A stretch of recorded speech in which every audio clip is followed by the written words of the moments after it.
Olá a todos, nossa equipe aqui é formada pelo André Marrone, o Leonardo Henrique, o Vitor Rodrigues e eu, Thiago Gabriel. Desde o começo do curso, aqui no PI, ele é voltado para a empresa Juninho Funilaria de Pintura, onde a nossa proposta é oferecer um sistema automatizado, informatizado, que permita a melhoria dos processos internos da empresa. No PI 5, nosso grupo ele focou mais em processos internos, processos gerenciais, que permitam organizar estruturas de suporte e operação dentro do sistema, baseado na literatura e nas certificações mais adequadas para sistemas de informação. Baseado ali na ITIL e no COBIT, o grupo montou vários esquemas preparados para diversos incidentes e ocorrências que podem acontecer durante a implantação do sistema e durante o uso em si. Falando brevemente da empresa, a empresa Juninho Funilaria, ela trabalha na área automotiva e a gente está oferecendo para eles um sistema de uma loja virtual, e um sistema que permita ali eles monitorarem pedidos, orçamentos e o próprio cadastro ali dos clientes. A gente trabalhou vários conceitos ali voltados à gestão e ao gerenciamento de sistemas informatizados. A gente vai poder apresentar um pouco ali de uma matriz RACI que a gente montou no sistema, mapeamentos ali voltados para o sistema de suporte e de operação, principalmente nos itens relacionados à disponibilidade de sistema e segurança do sistema. A gente vai focar ali principalmente na aba de pagamentos, Além disso, a gente também vai fazer várias proposições ali voltadas para sistemas de suporte, além de vários esquemas ali voltados para orçamento, cronograma, a própria matriz 5W2H, com o objetivo sempre de melhorar o sistema num todo. Agora quem vai falar um pouco sobre a empresa e introduzir o trabalho para a gente com um pouco mais de detalhe é o Vitor Rodrigues. Olá, eu sou o Vitor e eu vou dar continuidade aqui no nosso trabalho, na introdução do nosso trabalho. Desde o primeiro PI, a gente vem trabalhando com a empresa Juninho Funilaria. No primeiro PI, a gente tinha o objetivo de fazer a modelagem dos processos da empresa. No segundo e no terceiro PI, a gente tinha o objetivo de fazer a estruturação do banco de dados, fazer o levantamento de requisitos e fazer também a estruturação do sistema relacionado à matéria de engenharia de software. No quarto PI, a gente tinha o objetivo de fazer o desenvolvimento de algum sistema, de alguma solução para essa empresa. A empresa do Juninho Funilaria, ela tinha grande carência na relação de cadastro de clientes, na relação de arquivamento dos dados, porque não existia um processo. Então a gente, através desse site, além de poder oferecer uma loja virtual, também a gente tem um sistema de orçamentos e no PI 4 a gente abordou muito disso. Então agora no quinto PI, a gente tomou base nos processos da ITIL, identificamos os processos que são de suporte e também fizemos a estruturação das tarefas nível SLA. O nosso grupo vai focar bastante na central de atendimento, onde vai centralizar vários meios de atendimento. Também a gente focou bastante na segurança das operações e transações do site, já que isso é um elemento fundamental do comércio eletrônico atualmente. A gente vai oferecer uma plataforma, uma estrutura completa de uma loja virtual e de uma plataforma de orçamento, assim, focando o trabalho em si, melhorar o suporte e o atendimento do cliente nessa plataforma. Agora eu vou passar a palavra para o André, que ele vai falar um pouquinho sobre o primeiro processo que a gente vai fazer melhoria, caso nas operações de pagamento. Obrigado. Olá, eu, André, irei falar sobre um dos processos que fizemos melhorias, que é o atendimento de ocorrências nas operações de pagamento. Esse processo é de extrema importância por se tratar do site de e-commerce, visto que sua principal atividade é vender. Com isso, observamos que é essencial ter uma resposta ágil em ocorrências para garantir um sistema de pagamento funcional, confiável e seguro, seguindo as normas da LGPD. Agora o Thiago irá falar um pouco sobre a modelagem da aprovação de pagamentos. Como o Vitor falou no começo da apresentação, e o André reforçou, a gente baseou o trabalho aqui na ITIL, para poder trazer as melhores práticas de gerenciamento de projeto, principalmente voltados ali para a melhoria continuada do serviço, para dentro da nossa proposta de melhoria ali dentro do sistema, principalmente ali no acompanhamento ali dos chamados de ocorrências, Então, para isso, o grupo entende que é importante entender mais ou menos como será o fluxo de operações ali dentro dessa área, e quais seriam as ações necessárias, quais seriam os pontos, na verdade, onde poderiam acontecer ocorrências para a gente poder propor a melhor melhoria, Aqui a gente tem um modelo, então, que desenha para a gente a integração ali com a API intermediário, voltado ali para aprovação do pagamento. Lembrando que o nosso sistema ele tem ali uma opção de loja virtual, mas as interações ali, as aprovações de pagamento, do ponto de vista financeiro, eles vão ser feitos sempre através de um intermediário. Um pouco do fluxo, o cliente ele vai abrir o chamado e vai preencher ali os dados do cartão. Esses dados do cartão, ele vai passar pela loja virtual, mas ele vai ser diretamente direcionado ali para a API, que vai ser vinculada ali a um intermediário. Esse intermediário vai validar os dados e vai lá na instituição financeira da bandeira 1, 2 ou o N, né, para ver se aquela compra pode ser ou não aprovada. O cliente vai receber lá o retorno de aprovação ou de negação, ou de reprovação daquela compra, mas esse retorno também vai lá para o intermediário, por meio da integração com a API, devolve esse retorno para o nosso sistema, e o nosso sistema também informa ali para o cliente o motivo da aprovação ou da reprovação daquela compra. O grande ponto ali onde pode acontecer ocorrência, e o sistema tem que estar preparado para trabalhar com isso, principalmente a nossa central de atendimento, seria em situações onde o intermediário não consegue validar esses dados com a instituição financeira, ou quando o nosso sistema, por alguma razão, não conseguiu mandar esses dados ali para o intermediário por meio da integração com a API. Então, isso pode mudar muito o cenário de atendimento. Nesse cenário um pouco mais detalhado, a gente tem ali o que a gente chamou de proposta de contorno. Então, a solução de contorno para um problema que pode acontecer com a validação do meio de pagamento. Então, o cliente ele fez o preenchimento do cadastro, ali na parte inferior da tela. Esses dados vão para a API e são disparados ali para o intermediário validar esses dados. O intermediário vai identificar a bandeira, vai mandar lá para a instituição financeira que vai trazer o retorno. Todavia, pode acontecer algum problema nesse item ali, integração. Ou seja, o nosso sistema, por alguma razão, por alguma atualização desse intermediário, não disparou essa informação para o intermediário poder validar essa bandeira. Ou o próprio intermediário pode estar com algum problema ali, integração com as instituições financeiras, e isso também não trazer o retorno para o intermediário. O que a gente propõe nesse caso, né, a central de atendimento, conseguir tratar essa informação, identificar que o pagamento não foi feito e, já de imediato, oferecer um meio de pagamento alternativo. Então, oferecer ali para o cliente um meio de pagamento via boleto ou via TED, um meio de pagamento que não dependa dessa integração, pois assim seria a solução de retorno mais imediata. Se o cliente aceitar o pagamento alternativo, o processo está finalizado. Se o cliente não aceitar o sistema alternativo ou o pagamento alternativo depender de uma integração financeira, né, então ele aceitou pagar com outro cartão ou ele aceitou pagar através de outra instituição financeira, o sistema novamente vai ter que disparar essas informações ali para o intermediário para validar novamente. Então, nesse cenário, a central de atendimento estaria preparada para conseguir preservar a venda, tentando gerar o mínimo de impacto possível para o cliente. Mas essa solução de contorno, ela não é uma boa prática do ponto de vista do longo prazo para uma solução de um problema. A gente entende ali que, baseado ali na ITIL, é muito importante a gente ter uma solução de contorno para causar o mínimo de impacto, mas também é importante a gente utilizar aquele aprendizado para a melhoria do sistema no longo prazo. Então, aqui, a gente chamou esse organograma, por exemplo, de tratamento definitivo da ocorrência, ou seja, a gente vai usar essa experiência, esse histórico de ocorrências e de chamados voltados para problemas com pagamento, para a tomada de decisão, para a melhoria do sistema. Aqui já esse organograma já começa direto com o retorno que teve lá da instituição financeira. Esse retorno chegou no nosso sistema, né, na loja virtual. Qual foi a origem do erro? Foi um erro causado no intermediário? Então, será que a nossa central de atendimento vai decidir ali a mudança do intermediário que tenha menos problemas de integração, ou a abertura do chamado com o intermediário? E essa abertura do chamado do intermediário, dependendo da solução, pode ou não gerar a mudança desse intermediário. Ou o problema lá de origem de pagamento, na validação dos dados, aconteceu na integração. Se aconteceu na integração, pode ser que o intermediário está mudando a sua API, está mudando o seu sistema, sem avisar a nossa equipe com antecedência ou de maneira muito indiscriminada. Então, pode gerar ali a mudança de intermediário também. Ou pode ser que a nossa equipe de desenvolvimento precisa fazer algumas correções na integração. Então, a API ela não foi integrada de uma maneira verdadeiramente efetiva. Outra origem do problema pode ser ali um problema proveniente do próprio cliente. O cliente não tinha saldo, ou os dados que ele preencheu ali para pagamento não estão batendo com o esperado lá na instituição financeira. Então, nesse caso, a solução seria a solução de contorno. Ou seria o cliente pagar de outra forma. E aí a gente acredita que nesse ponto é importante a central de atendimento conseguir filtrar isso e direcionar isso para a equipe comercial, a equipe de atendimento ao cliente, a equipe que tem ali aquele relacionamento direto com o cliente,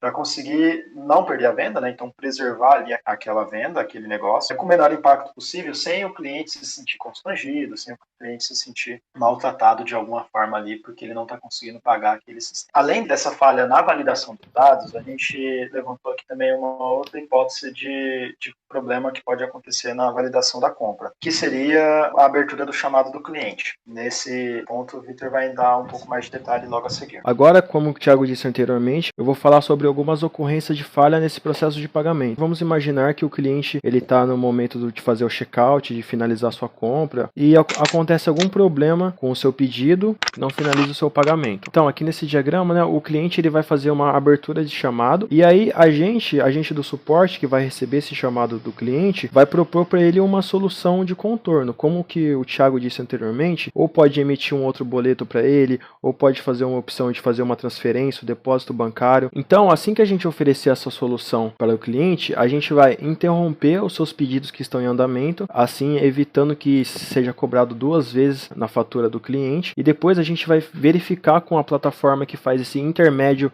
entre o checkout do nosso site e a operadora do cartão de crédito. A gente vai verificar esse faturamento, e se caso tiver em aberto, a gente vai pedir para interromper, para cancelar, ou se caso, e depois a gente vai verificar o status que está o pedido na loja virtual. Geralmente, quando que acontece algum problema, alguma falha no processo de pagamento, pode ser que o pedido ele já esteja confirmado. Então a gente vai verificar esse status. Se tiver cancelado, a gente pode até abrir um outro pedido. Se o pedido estiver confirmado, a gente pode até mandar um e-mail com essa confirmação para o cliente ficar mais tranquilo, assim gerando um feedback ao cliente. A gente manda um e-mail, entre em contato através do telefone, do WhatsApp, e manda uma resposta mais precisa ao cliente. Isso é uma das alternativas que a gente implantou no nosso sistema de oferecer uma solução caso ocorra alguma falha no processo de pagamento. Agora eu vou passar a palavra para o André, que ele vai falar um pouquinho sobre das operações de disponibilidade de segurança no nosso sistema. Iremos também fazer melhorias nas operações voltadas para a disponibilidade e segurança dos dados do sistema. A primeira melhoria que iremos fazer é integrar o site num CDN. O que seria um CDN? São uma série de servidores espalhados no mundo, onde você contrata uma empresa para ter acesso a esses servidores, e eles fazem uma espécie de espelho do seu servidor. Isso gera uma menor latência para os clientes que acessarem o seu site e garante uma segurança maior contra ataques de DOS e qualquer tipo de invasão dos dados de clientes. Além disso, ele aumenta a capacidade de usuários simultâneos no site, né? Porque são uma série de servidores de uma empresa. Basicamente, o cliente pode acessar qualquer um deles. Então, como dá para ver na imagem, a menor distância dos servidores diminui a latência, diminui os custos da empresa, aumenta o tráfego, e outra grande adição para Juninho seria os certificados, né, que seriam adicionados pela utilização do CDN. Outra grande melhoria que fizemos foi a utilização de 2 servidores para garantir uma maior disponibilidade. Caso um dos servidores sofra um ataque e possam sair do ar, os dados também vão estar mais protegidos. Os clientes podem acessar ambos e manter uma boa disponibilidade. Agora o Thiago vai falar um pouco sobre as operações que focam na melhoria constante da disponibilidade desses dados. Ainda focando sobre a importância do gerenciamento das operações de suporte, o grupo fez uma proposição para a Juninho Funilaria baseada ali numa melhoria constante, principalmente ali na operação ali voltada para a disponibilidade de dados da loja. O grupo entende que uma loja virtual ela não pode, em hipótese alguma, ficar fora do ar ou ficar vulnerável a qualquer tipo de ataque. Então a gente propôs aqui, usando muito dos conceitos presentes na ITIL e nas melhores práticas de gerenciamento, um organograma baseado ali numa estrutura PDCA, onde a gente consegue entender as etapas de gerenciamento em cada fase do ciclo, de modo a promover uma melhoria constante dentro do sistema. Logo na primeira fase do ciclo, numa fase que a gente chama de estratégia de serviço, é uma fase muito focada na avaliação do serviço que a gente oferece e qual a percepção de valor que o cliente está tendo do sistema que a gente oferece. Então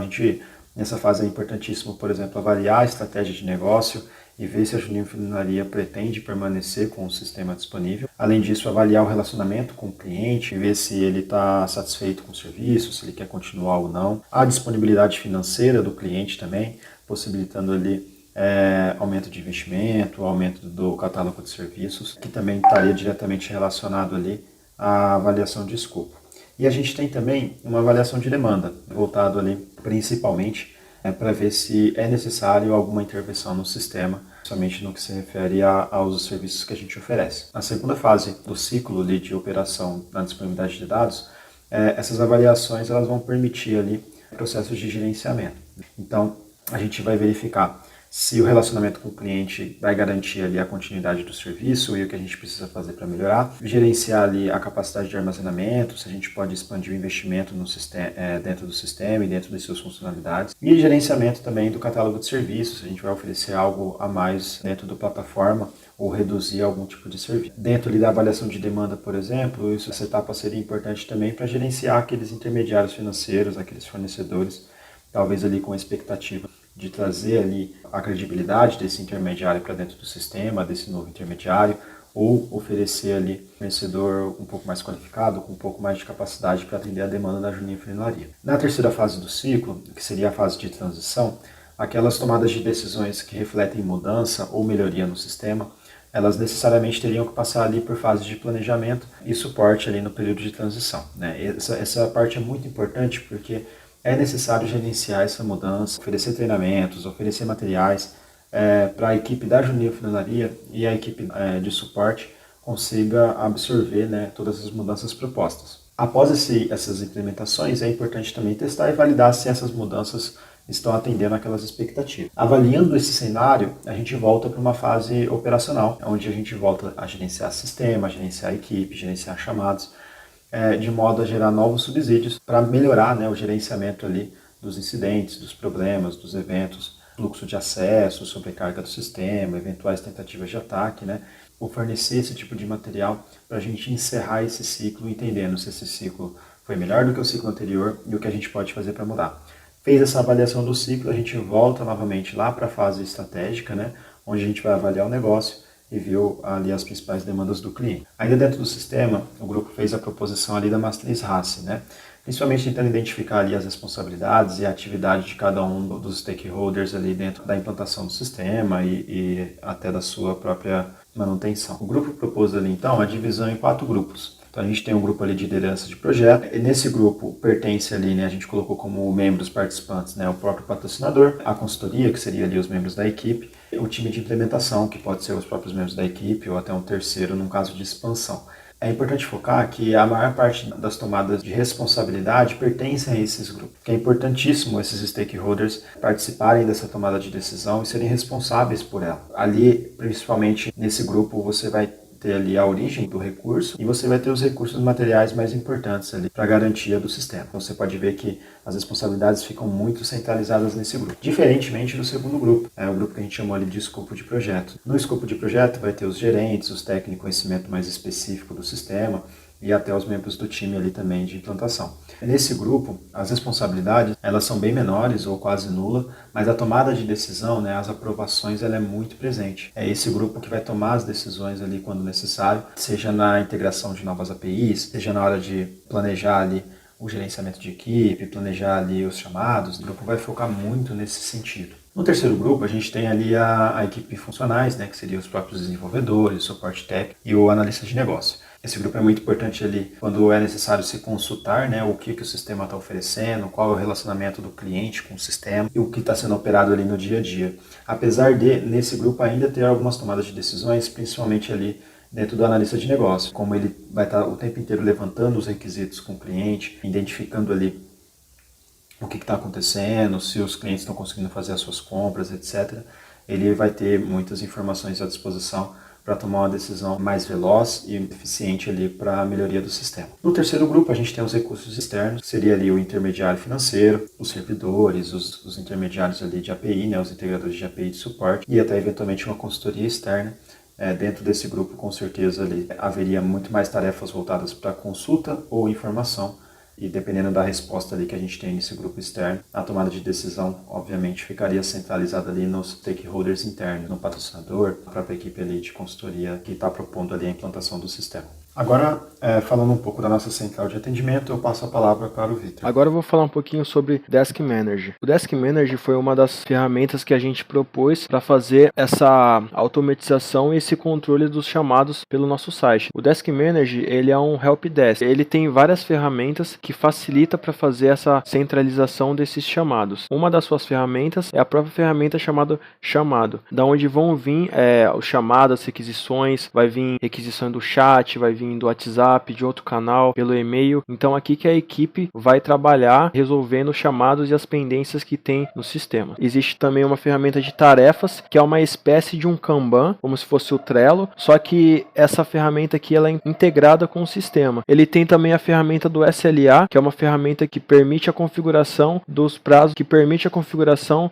do primeiro atendimento, que permite a configuração dos níveis de atendimento. Então essa solução, esse sistema, ele tem várias ferramentas integradas que a gente pode centralizar tudo em um próprio ambiente só. E como toda loja virtual, a gente vai implantar um chat ao vivo no nosso site. E a gente pesquisou as ferramentas, encontramos essa ferramenta MyZin, que é uma ferramenta gratuita, porém ela é uma ferramenta que também é integrado no sistema Desk Manager. Então, assim que o cliente abrir uma requisição, ele pode fazer uma requisição pelo e-mail, ele pode fazer uma requisição no chat, que ele vai abrir um chamado nesse programa aqui no Desk Manager, né? Então, o cliente ele vai ter várias formas de entrar em contato. Vai poder ser por e-mail, vai poder abrir um chamado, vai poder entrar em contato pelo chat. Agora eu vou passar a palavra para o Léo, que ele vai falar um pouquinho sobre uma outra ferramenta muito útil, no caso o WhatsApp. O WhatsApp é uma ferramenta que basicamente tem em todos os celulares, ou pelo menos a maioria. É uma ótima ferramenta para você conversar, mandar mensagem a qualquer hora para o suporte, se você tiver algum problema, alguma dúvida. Ele é bem interessante e a gente implantou no site porque viu que era uma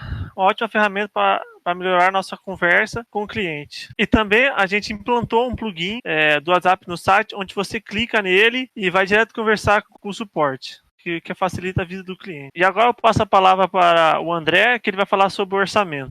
No orçamento nós identificamos ali vão ser gerados pelos esses processos, né? De pagamento, a gente utilizou a PayPal como referência nesse valor, né? Que é 4,79% por transação. O CDN a gente utilizou o Cloudflare como referência, que tem uma mensalidade de R$ 29,90. E o Desk Manager tem uma mensalidade de R$ 70. E o MyZin, ele cobra R$ 9,90 por funcionário, mas, no caso, como nós iremos contratar o Desk Manager, ele vem incluso nesse pacote gratuitamente. E o atendimento via WhatsApp, que não tem nenhum custo. Além disso, nós calculamos os custos de implementação e funcionamento, que seriam os custos gerados ali por toda a implementação desses processos, e o custos totais, que é a soma de todos os custos de implementação e treinamento. Agora eu vou passar a palavra para o Leonardo de novo, para ele falar sobre o cronograma do projeto. E sobre o cronograma, a gente planejou ele através de períodos, onde cada período seria uma semana, em relação à duração de atributos, tempos maiores, as tarefas mais complexas de serem integradas, como a API de pagamento e a inserção do site em um CDN, identificando o nível de conclusão de cada processo através das quantidades de uma ideia formadas em relação a eles. Daí na primeira semana seria o processo de pagamento, né, o API de pagamento, duraria 4 semanas. Depois, na segunda semana, a gente ia para o processo de segurança, que é a inserção em um CDN, que duraria 5 semanas. E essa parte do processo B vai durar mais, porque a gente ainda vai fazer a implantação do site HTTPS. E o Desk Manager, a gente, por uma duração de 2 semanas, igual o mais.in, o WhatsApp, o atendimento via WhatsApp, seria 1 semana, que ele seria dos 3 é o mais fácil de implantar. Com o 5W2H, a gente conseguiu fazer um plano de ação. Como exemplo, a inserção de CDN, que é a equipe de desenvolvedores, que duraria 2 semanas, que seria online e presencial, porque para aumentar a segurança, né, dos servidores, do site, assim como fazer uma contratação, né, do serviço implantado. E custaria R$500. Esse foi um dos exemplos, né? Como tem vários aqui mostrando que essa ferramenta ajudou no plano de ação. Nesse projeto foi possível aumentar o conhecimento do grupo sobre a gestão de uma empresa e e-commerce. Também foi possível ao grupo adquirir mais experiência em como lidar e dar o devido suporte aos usuários, além de garantir a segurança dos seus dados, e também entender a importância do atendimento ao cliente em suas diversas facetas. É essencial para construir um relacionamento saudável entre o consumidor empresa. E concluímos que nessa entrega final conseguimos experiências de fato relevantes para ajudar a empresa. E aqui tem as referências bibliográficas que nós usamos. Obrigado, essa foi nossa apresentação de IPI, espero que tenham gostado.